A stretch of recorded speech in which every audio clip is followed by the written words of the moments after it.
My best friend cooked chicken soup for the pregnant maid. The fragrant aroma spread, but amidst the gentle scent, the smell of abortion pills subtly mingled. Unfortunately, she didn't know the baby in my belly wasn't human. I am an underworld emissary for fetal ghosts, specializing in adopting ghost fetuses to purify their lingering resentment. But one particular fetal ghost arrived, bringing with it terrifying malice and a tragic fate for anyone who dared to interfere. When my best friend became pregnant with twins after one pot of soup, all I could do was watch, because the other child was not of the mortal realm. Whoever nurtures a wronged fetus will pay the karmic debt, and retribution had already begun.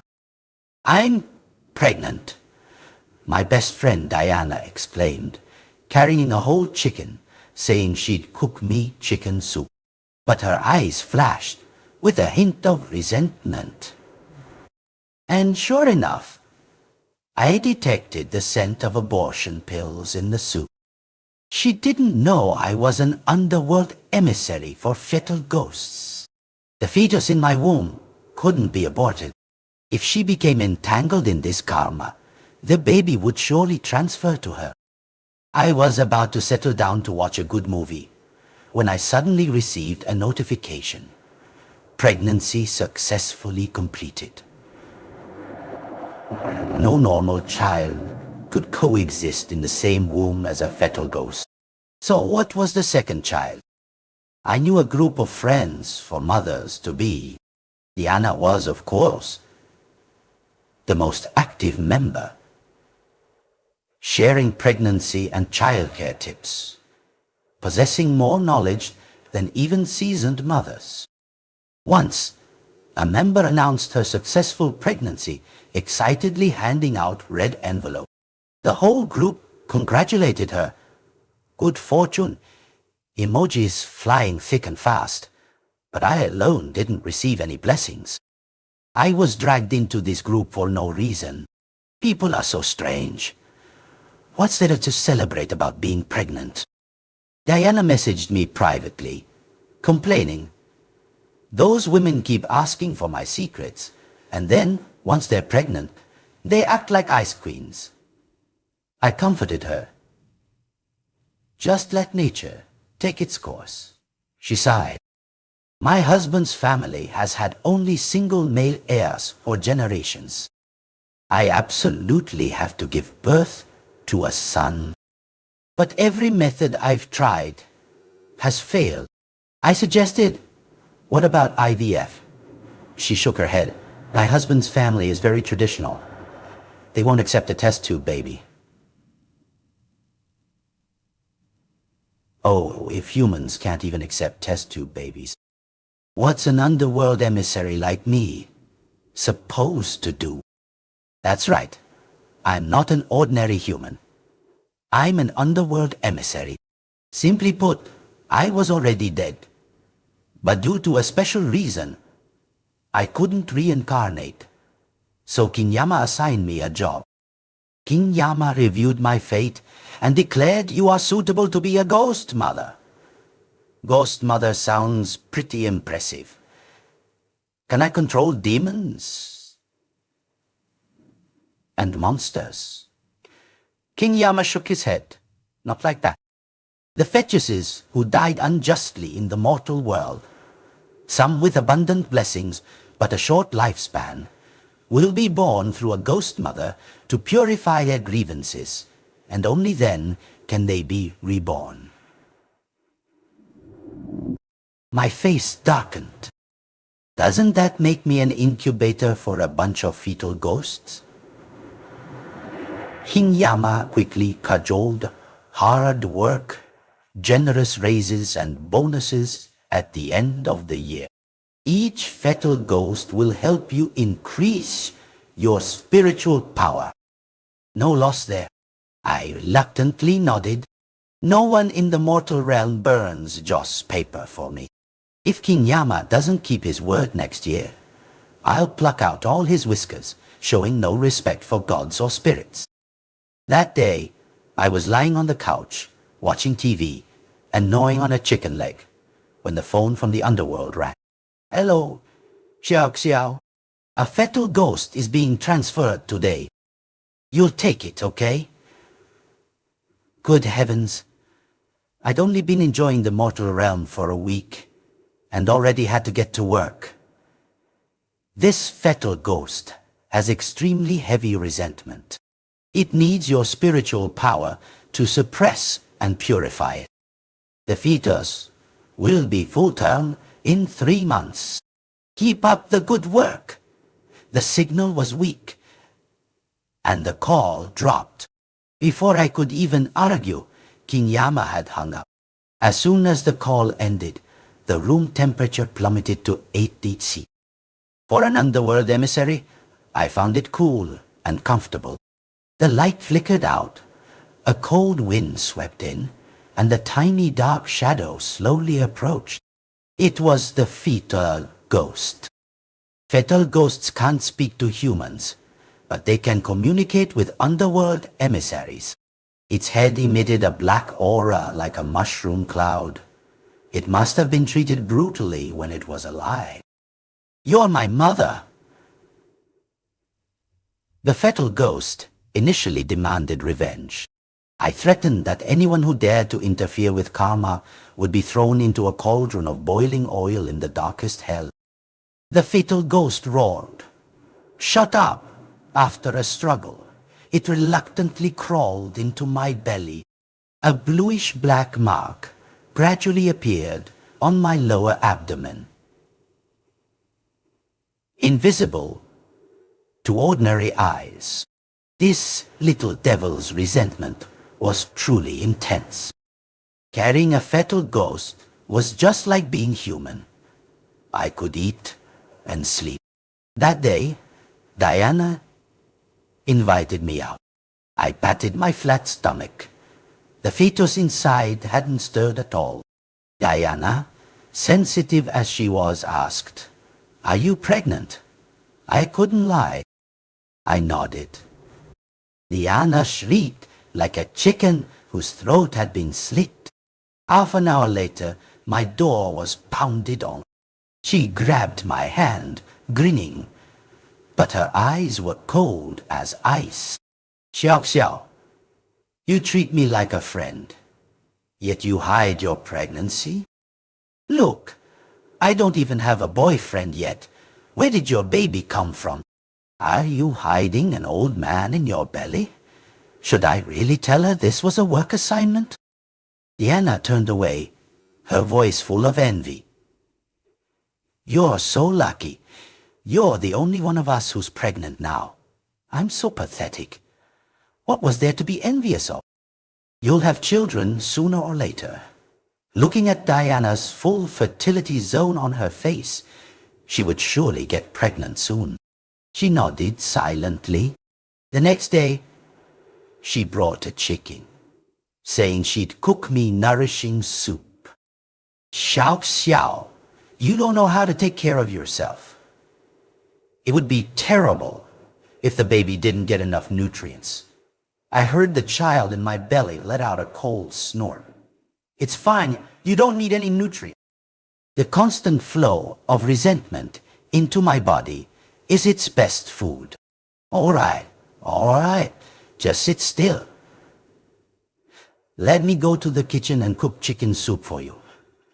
With that, she voluntarily went downstairs to the kitchen. Soon, a fragrant pot of chicken soup was placed before me. Her cooking skills weren't bad. I inhaled the aroma. Wait, no. Why is there a medicinal smell, you idiot? That woman put abortion pills in it. The fetal ghost's childish voice rang out, full of indignation. Diana saw me pause, my chopsticks, and not scoop the soup. She forced a smile. What's wrong, Shaxia? Is the chicken soup too rich? I shook my head. even if it's poison. I can't waste someone's kindness. Without waiting for her to urge me, I tilted my head back and gulped it down. Fragrant, truly fragrant. Diana narrowed her eyes and smiled. She scooped another bowl for me, and I didn't refuse, drinking it all down. She didn't know that for an underworld emissary like me, all poisons were useless. But once she interfered with the fetal ghost's karma, things were no longer in her control. Diana left satisfied. I patted my belly. Well, how was the taste? I didn't hear a reply, only a contented burp. The malice of others would become the fetal ghost's nutrition. As night fell, the underworld phone rang incessantly. Xiao, today Oxhead reported on karma. Oh, why is Diana's name added to the ledger? What exactly happened? Oh dear, this humble servant knows nothing. What tricks are you playing now? If you don't handle this properly, your year-end commission will be cancelled. Yes, you're the boss, you're the man. Actually, I didn't intentionally play with karma. It's just that the chicken soup was too fragrant, and she wanted to get rid of me before 3 months. The little fetal ghost's voice rang out coldly. No, that's not it. I'm just looking for a new home for you. I heard that when the time, place, and people align, it's a good opportunity. You haven't been dead long, and I've been preparing offerings every day. That's also a way of repaying me, you know. Wait until I'm reincarnated. Then you can go down to the underworld and work in sales. The underworld's finances were in dire straits. I had come up with the idea of selling underworld insurance to earn extra income. Every soul had to buy insurance before reincarnation, and the amount determined what calamities they could avoid in their next life. Underworld emissaries like us even received training. If we sold well, there were commissions. This ghost knew a lot, but I didn't bother arguing with it. Today, I felt a stream of yin energy slowly radiating from my body, drifting outward. A few days without a fetal ghost felt a little sad. You know, Zhao. The front door creaked. Shock Xiao, I'm pregnant. As soon as I opened the door, Diana waved a 2-stripe pregnancy test stick, her eyes brimming with excitement. Congratulations, I secretly observed Diana. It must be because you just got pregnant recently. The Bodhisattva has blessed you. How about you? Have you had your prenatal checkup yet? Diana avoided my gaze, wandering around the living room. Oh, a miscarriage? Really? I feigned surprise, gesturing dramatically. My performance was certainly Oscar-worthy. I heard miscarriages are common in the early stages. Don't be sad. I hugged her, pretending to comfort her, but the corners of my lips curled into a narrow smile. You look truly pathetic. I want to return to the underworld immediately. I pushed her away, uninterested. Let's forget about the sad news. It's just my poor constitution. How long have you been pregnant? More than a week. And it's twins. Diana's eyes lit up. I jumped up in shock. Twins? Besides the fetal ghost, who was the other child? How could a normal child coexist with a fetal ghost? Was Diana also haunted by a fetal ghost? If she was also possessed by a fetal ghost, I would stand by and watch, as that would be her karmic retribution. But if there was an innocent child in her womb, I couldn't ignore it any longer. The mortal realm had its own laws, and the underworld had its own rules. If a living person dared to harbor a fetal ghost, once discovered by the underworld, the consequences would be unimaginable. I grabbed Diana's hand, finding it suddenly withered like a mummy, her skin taking on the bluish hue of death cheek. "What's wrong with you?" Diana yanked her hand away, but I held on tight. I channeled my spiritual power to try and contact the fetal ghost within her, but it remained silent. My own fetal ghost was suppressed. There was an extremely powerful malevolent energy here, yet it was being controlled. The person opposite must possess earth-shattering resentment. "Dok Xiao, my hand hurts so much." Diana glared at me. I clearly saw death chi layered thick over her glabella. Yet she still smiled, a look of pride on her face. "See, I just lost my baby, and you're pregnant again. Aren't you jealous of me?" "I'm suffering so much. I haven't been able to sleep for days. The two fetuses are sucking away my life force. How could I sleep? But my husband came home today. With him by my side, I'll sleep soundly." At the mention of her husband, her grayish cheeks flushed pink. Recalling what she'd said, her husband seemed to be a wealthy tycoon with businesses all over the world. With the intuition of an experienced Underworld Emissary, I was certain this matter was related to this tycoon. "Sister Diana, I heard your house is huge. Can I visit today?" Diana had invited me to her house many times before, but I had never gone. Frankly, it was because I was lazy. This time, I took the initiative to go, but Diana hesitated. After a long moment, she forced a smile. "It's not very convenient today." "Sister Diana, are we still good friends?" "You just had a miscarriage. I just want to relax at your house for a bit." "I heard your house needs some human energy, which is good for the baby in your belly." Hearing this, Diana immediately agreed. After more than an hour's drive, as I was dozing off, Diana's house came into view. I hadn't expected it to be in such a luxurious villa area in the suburbs. The large villa leaned against the Sihua mountain, with a small stream flowing nearby. It was truly a picturesque setting. Diana didn't show off at all. She led me on a tour of the garden, which was filled with rare flowers and plants emitting strange fragrances. For some reason, the closer we got to the house, the colder the yin energy became. When we entered, I felt like I was in an ice cellar. I shivered, but Diana was trembling, quickly turning up the air conditioning. I looked around. Something was wrong with this villa. The villa was Chinese style, with a dominant color scheme of vermilion and dark black.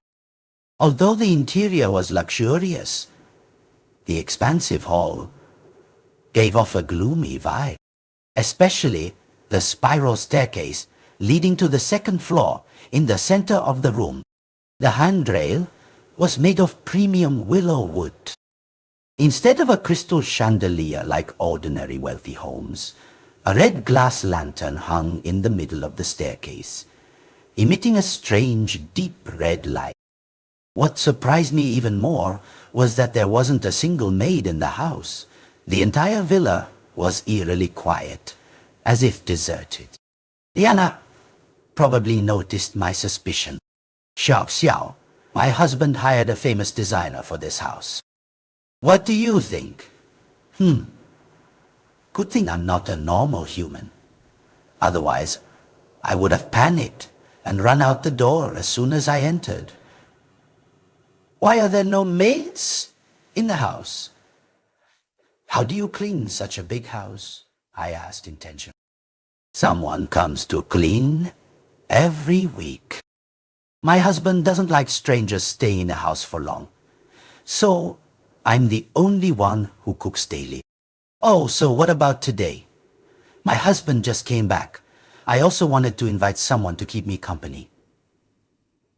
Diana pretended to be intimate, linking her arm through mine and smiling brightly. In the evening, Diana said she needed to go to the bathroom, but it was almost Chinese New Year, and the house felt busy. I wandered around the living room, sensing that the entire house was unsettling, full of strangeness. Even when I went, I didn't see her come out of any room. I suddenly understood why the air was suffocating. I sniffed lightly, detecting a faint smell of blood and decay somewhere. But Diana was taking a really long time in the bathroom. I pushed open the kitchen door and saw her squatting on the ground, her head swaying slightly, black hair covering her face, not saying a word. "Diana," I called softly. Diana didn't move.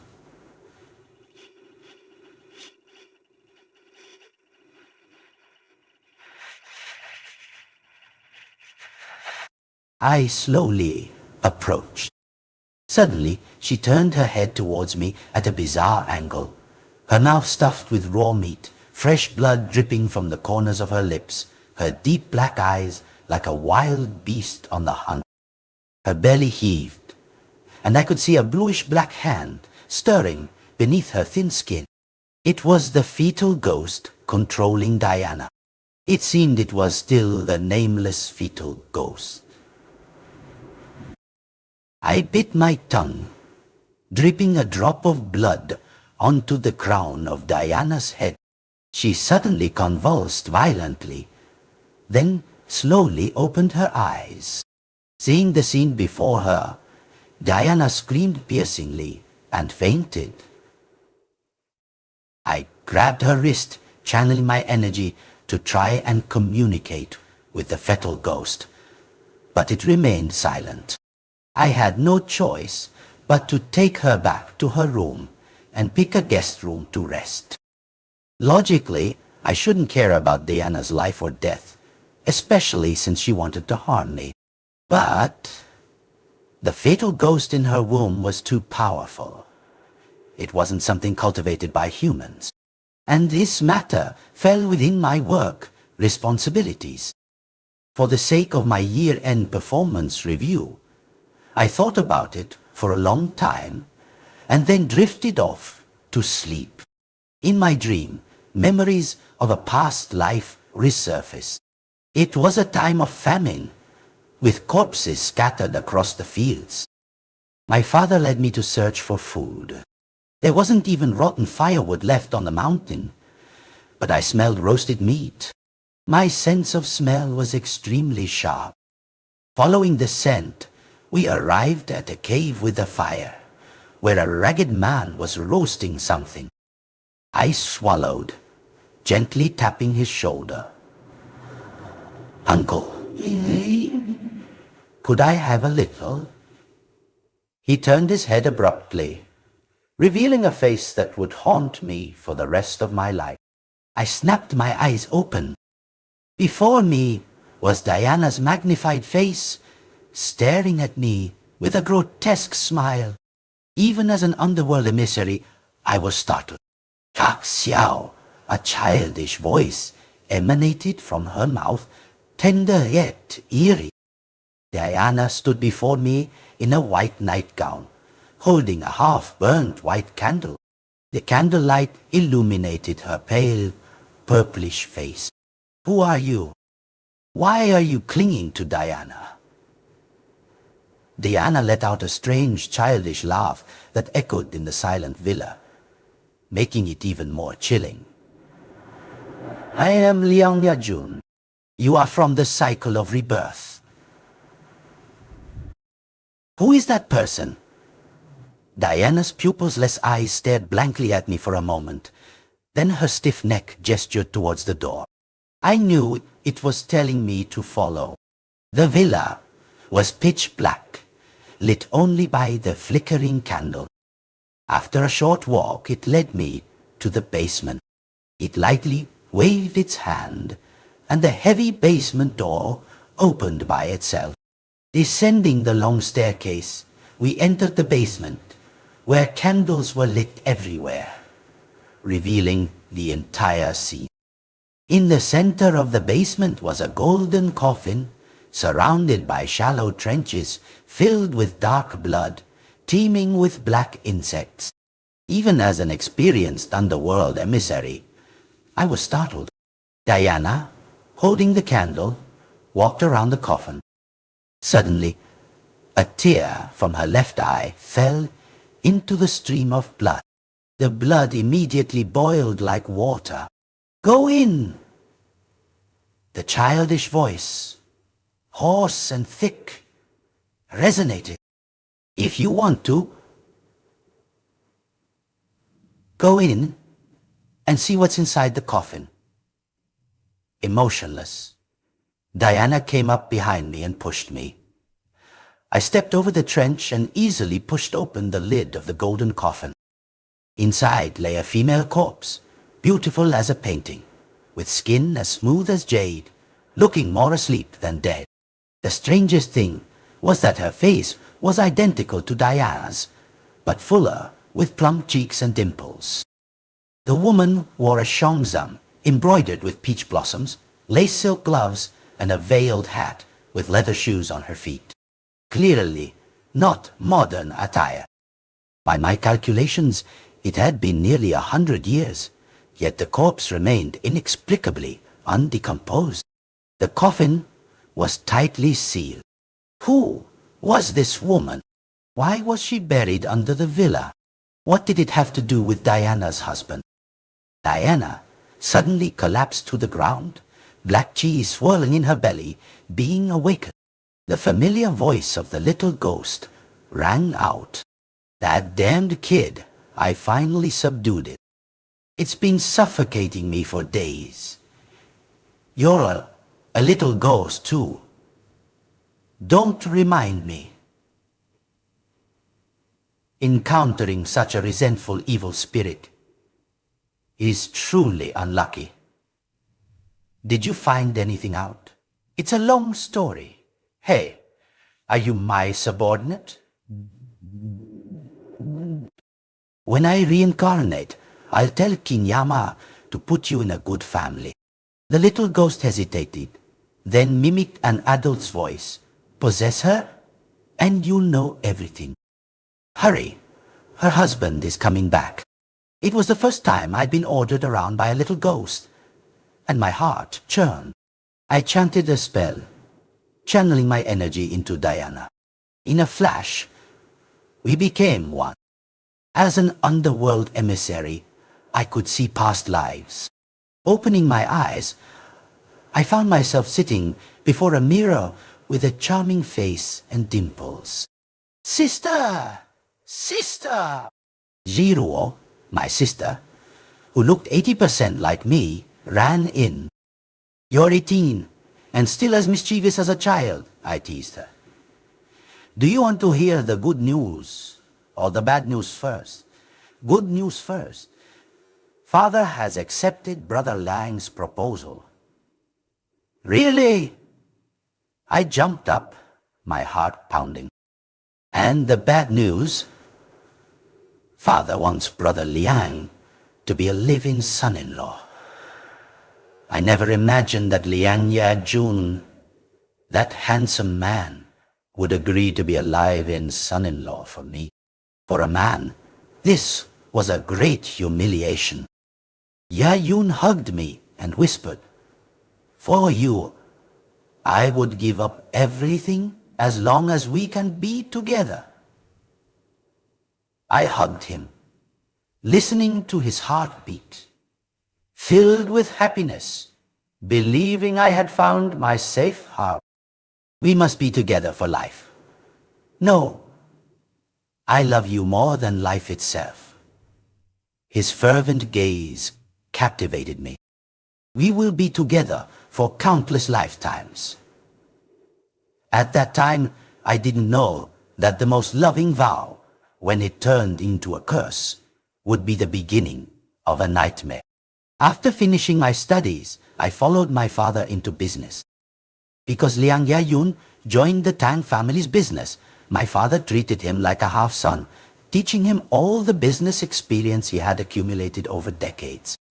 Our Tang family originally started in medicine, and my father almost monopolized the pharmaceutical industry in the city. After a few months, I also became pregnant. Everything was immersed in marital bliss. Then war broke out. The Japanese army invaded our territory, and our family estate fell. My father refused to cooperate with the enemy to harm his countrymen, so he was brutally murdered. He passed away without a final word. Yayun carried my father's body back, his hands stained with blood, sobbing as he held me, and Ruo, saying he couldn't protect father. My mother was heartbroken, fell ill with a high fever, and soon passed away. A complete family was now just my sister and I, and the child in my womb. Yayun shouldered the precarious family business. The Japanese army left, but then warlords arrived. The common people suffered immensely. The fetus in my womb was 7 months old. I could feel its kicks, my child's smile, longing for the day I would welcome it into the world. But I discovered Yayun had changed. He started staying out all night. His clothes smelled of cheap perfume and opium. Things Yajun had never touched before. The family's money dwindled. Each time I asked him, I only received angry shouts. Do you know how hard I work to feed these people? Times are tough, my dear. Which man doesn't have multiple wives and concubines? Are you jealous because I'm finding a few beauties outside? Why don't you understand?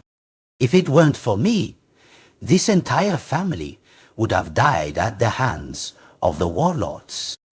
You always have such a cold, demanding face, as if someone owes you hundreds of taels of silver. It's disgusting to look at. I stared blankly at Yajun, my heart pierced by thousands of tiny needles, aching so much I couldn't utter a sound.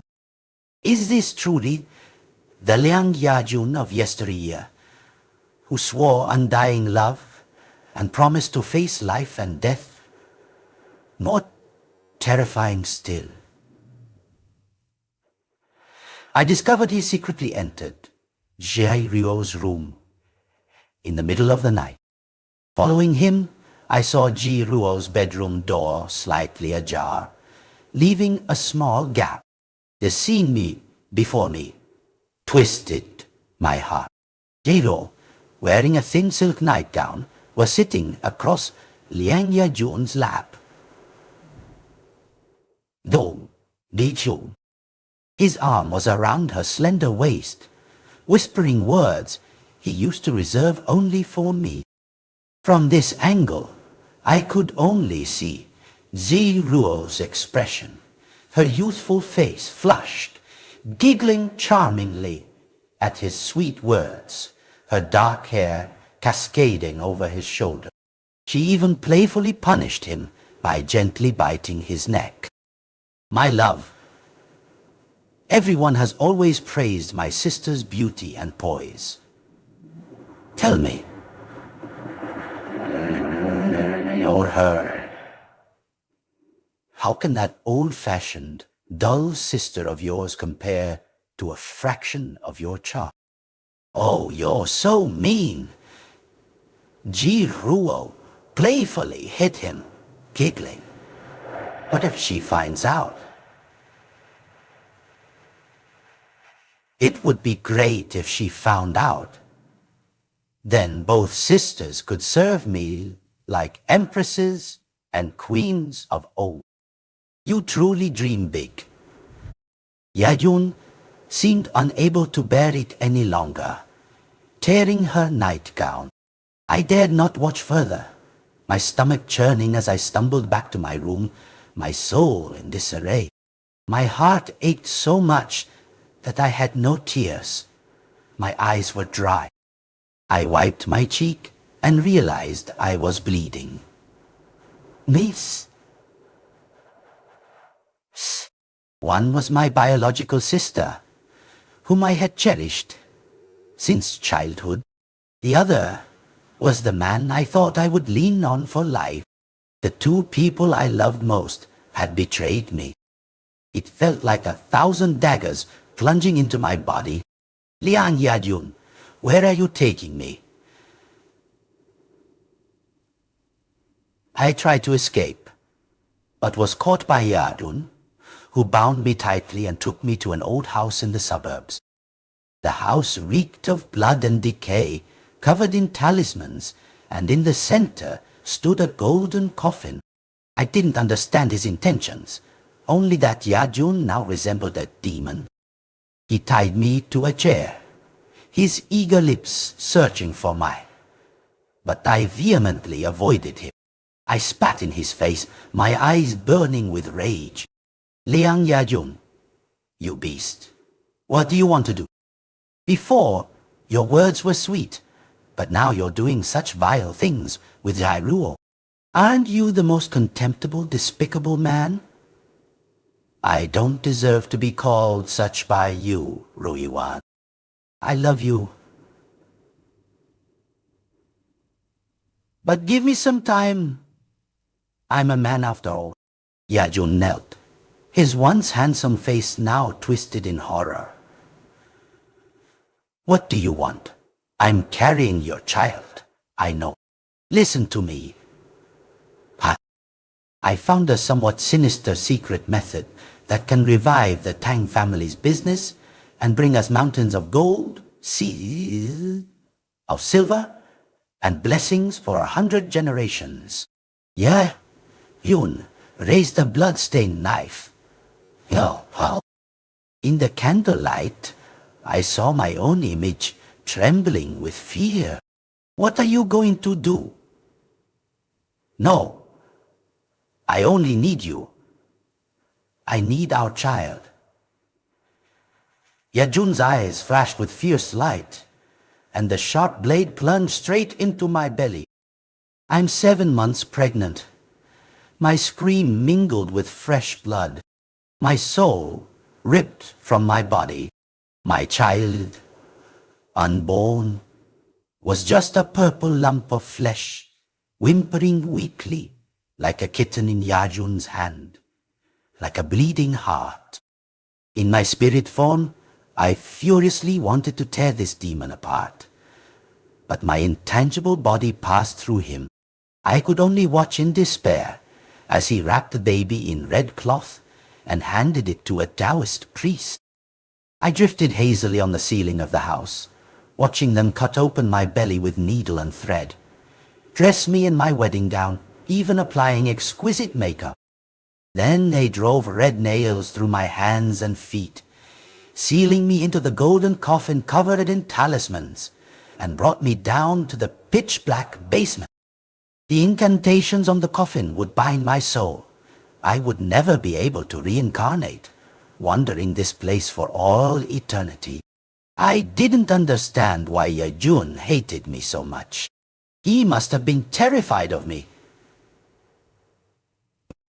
Otherwise, why would he use my very life to suppress me in this gloomy place? My karmic child would be refined into a little ghost filled with boundless resentment to serve the future generations of the Liang family. So that's how it was. I jolted upright from the coffin, my clothes foul and drenched. The sensation of the knife cutting my flesh was still vivid, as if it had just happened. I never imagined that the Liang family's villa would be the place where such a terrifying corpse was suppressed. The fetal ghost that suddenly appeared in Diana's womb was Ruiyuan's unborn child. Everything was as clear as day. Diana's husband must be from the Liang family. The wicked Liang family, steeped in sin, with generations of descendants showing no remorse, even wanting to eternally suppress Ruyuan's soul. Truly cursed. If I reported this to King Yama, the entire Liang clan would never be able to rise again. Just then, footsteps echoed from the upper floor. A man as handsome as the wind, whose face resembled Liang Yajun by 70%, appeared. This must be Liang Wen, Diana's husband, a famous figure in Port City. One who grew rich on the flesh and blood of Ruiyuan and her child. Ancestors have sinned, and it shouldn't implicate future generations. But these Liang descendants are too heartless, treating human lives like grass, doing such immoral things. Don't they feel any fear in the dead of night? I looked at Liang Wen with a sardonic smile. You have some skill finding your way to this basement. Was it the fatal ghost that led you here? That fatal ghost is already fully grown. Today, I will make it vanish. Diana suddenly struggled, standing upright and glaring at Liang Wen, her eyes as sharp as knives. I shielded her, whispering to the little ghost. Little ghost, don't let it create more karmic debt. It'll be hard to reincarnate. I know. You handle him quickly. I'll deal with this guy.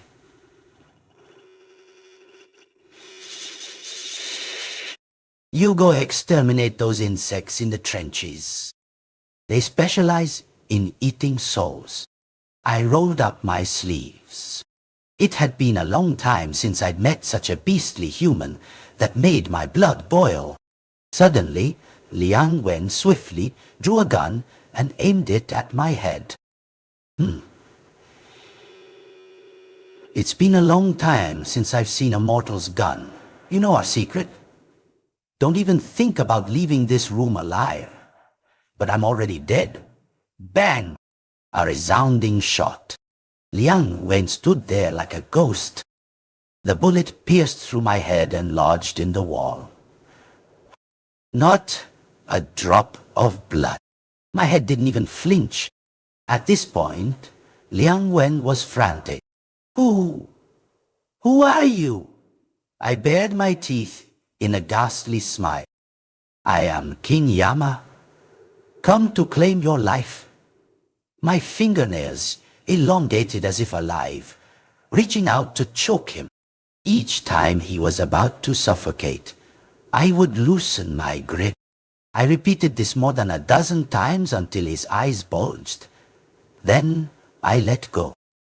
I kicked his corpse away. The unexterminated black insects, as if sensing fresh prey, swarmed him. In a short while, only a stark white skeleton remained. I gently waved my hand, and the black insects, full of human flesh, burned away like paper, turning into ashes. Diana woke up. This time, it was truly herself.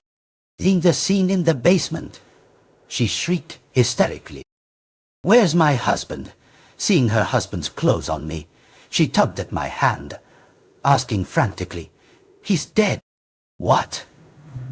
You killed my husband? Xiao Xiao, you murderer, you won't get away with this. Alas, before she could even get close to me, an invisible force slammed her against the wall, making her cry out in agony. A tall man wearing a black formal hat with a horse's face and a black body appeared abruptly like a ghost. I waved my hand, smiling obsequiously. Brother Oxhead, why are you collecting souls today? White Impermanence nodded. Brother Oxhead's face was half yin, half yang, and his voice was unpleasant. An anonymous murder in the mortal realm. Humph! Brother Oxhead is truly humorous, but his authority is great. so I wouldn't dare criticize. You're quite bold today, daring to claim a mortal's lifespan. Brother Oxhead, no, Brother White Impermanence, please check the Book of Life and Death. Liang Wen's lifespan ended today. If I hadn't killed him, he would have died anyway. His fate was to die by my hand. Brother White Impermanence silently flicked his hand, revealing 4 cards. Find these 4 people. I must take them. On the cards were 4 names. Liang Wen, Ru Yuan, Liang Aming, and Chu Simu. It turned out Ru Yuan's true name had been decided from birth. Liang Aming.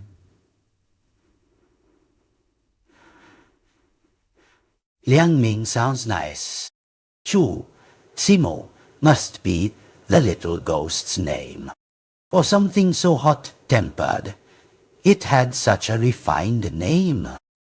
I reluctantly pulled out a few Underworld banknotes and stuffed them into Brother White Impermanence's pocket.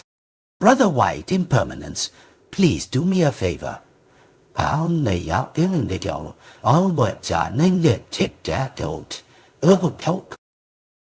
the Ling family to reincarnate in their next life.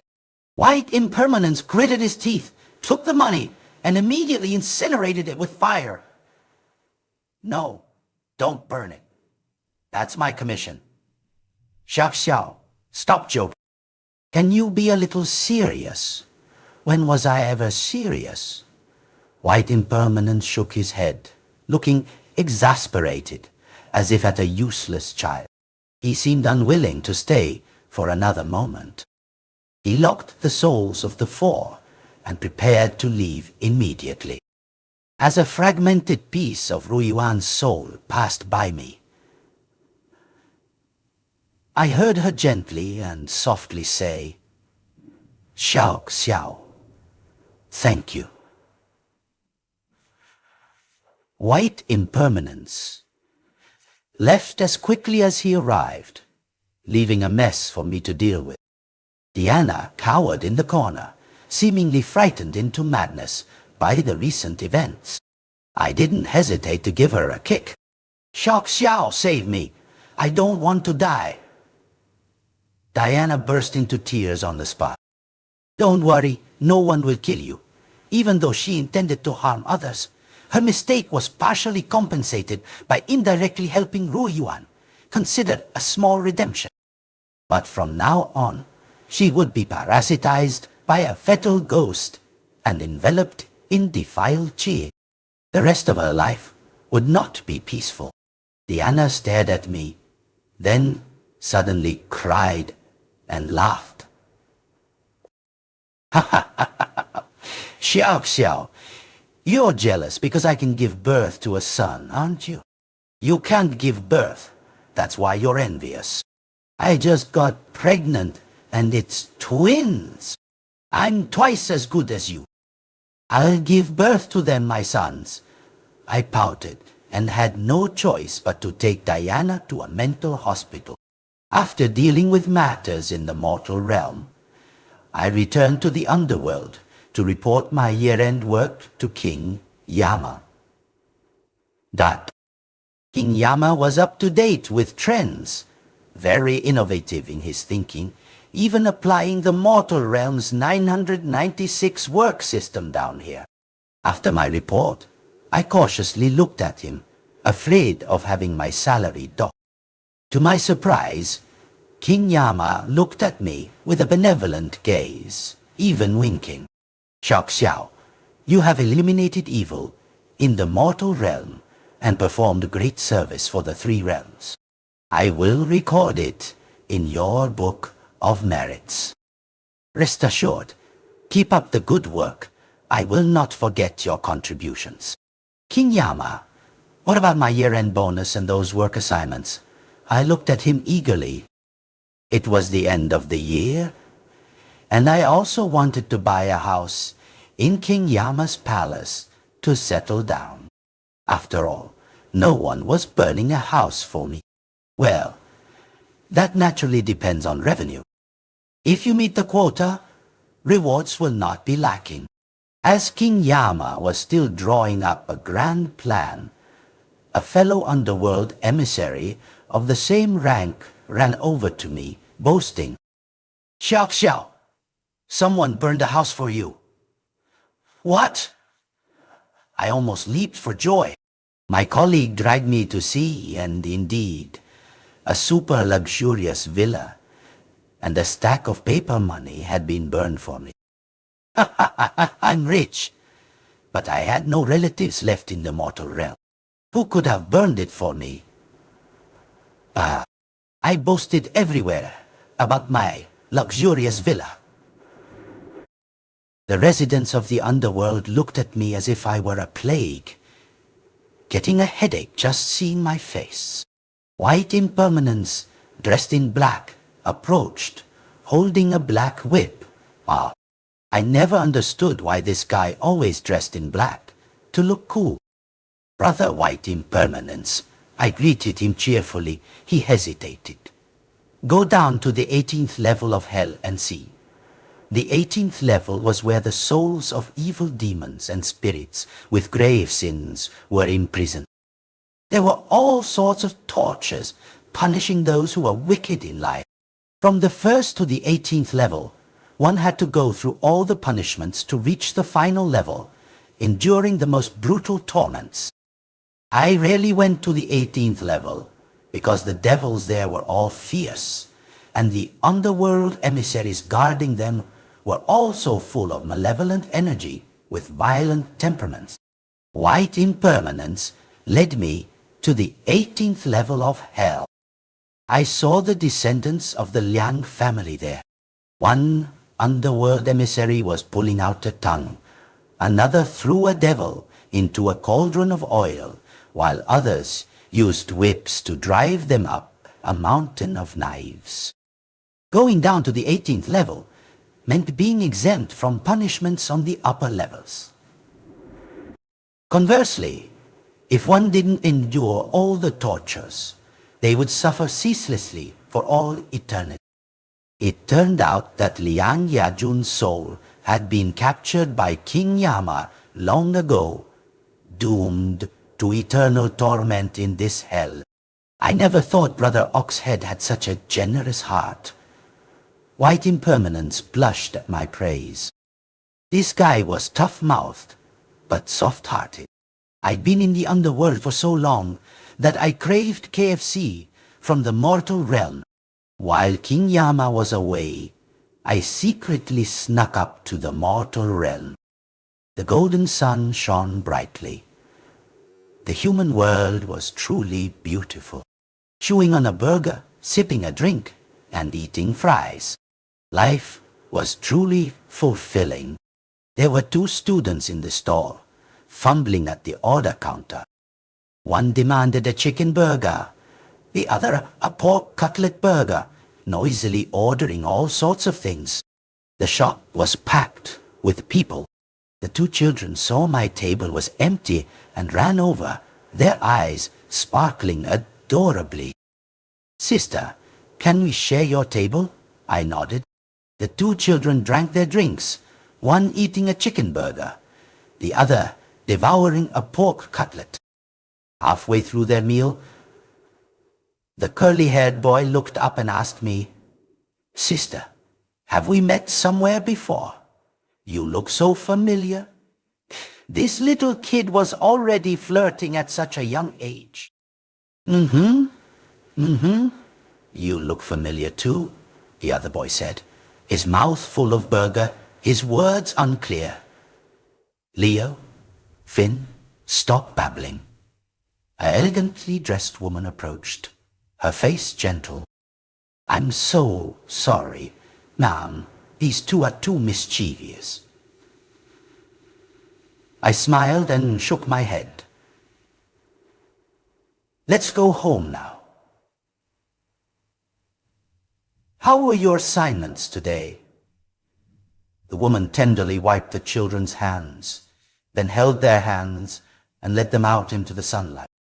Why does that silhouette look so familiar?